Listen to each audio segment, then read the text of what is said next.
How worried should we be, John, about the inflation picture? Do people, I asked John Najarian earlier, do people need to own stocks to hedge against inflation? Dominic, we would certainly say that people need to own stocks here. In our viewpoint, stocks are excellently positioned, diversified, and a diversified portfolio representative, we think, of growthier value and garpier growth. We think is a good way to position for this.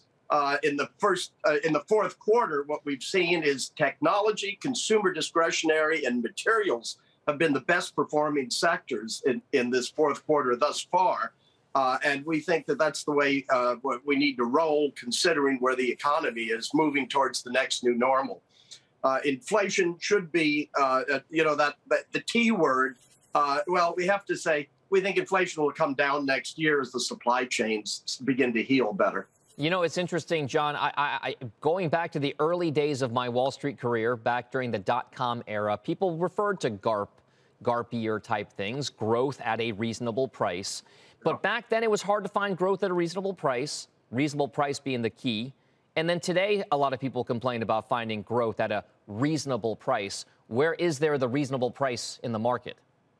Well, we'd say you got to look. You have to really dig. But we think it's in growth at a relatively reasonable price. And we feel that you find it in core technology, and you find it in a combination within consumer discretionary of companies that are involved in bringing together bricks and mortar and e-commerce. We also think you need to own value, meantime, because the value should really pick up in here. And we think you want to own energy, you want to own materials, and you want to own the financials as well, because we'll get a steepening yield curve we expect next year, but not dramatically so. So that how exactly do you position the portfolio if you're looking at all of those different pieces? Are there certain places that you want to be more exposed to? You mentioned the crossroads of e-commerce and brick and mortar. You mentioned some of the backbone type stocks. What's the overweight there?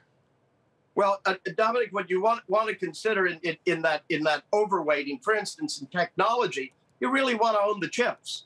Semiconductors very important. I mean, you heard John Najarian a little bit earlier. We certainly agree with that.